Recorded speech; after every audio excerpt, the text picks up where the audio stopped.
నమస్తే పిల్లలు. ఈ వీడియోలో మనం సంభావన పూర్వపద కర్మధారయ సమాసం గురించి నేర్చుకుందాం.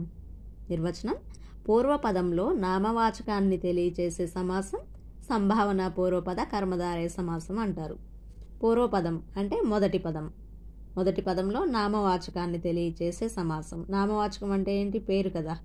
అంటే మొదటి పదంలో పేరును తెలియచేసే సమాసమే సంభావన పూర్వపద కర్మధారయ సమాసం అంటారు.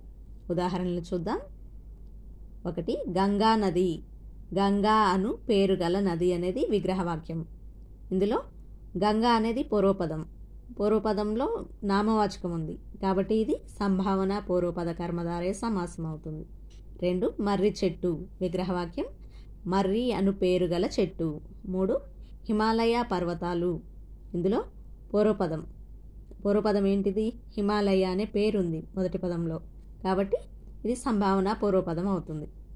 4. భద్రాచలం. భద్ర అనే పేరు గల చలం. మొదటి పదంలో నామవాచకం ఉంది. 5. వేప వృక్షం. వేప అను పేరు గల వృక్షం.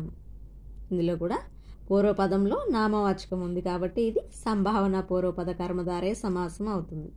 ఇలా ఏ సమాస పదంలో అయినా పూర్వపదం నామవాచకంగా ఉన్నట్లయితే అది సంభావన పూర్వపద కర్మధారయ సమాసం అని గుర్తుపెట్టుకోవాలి.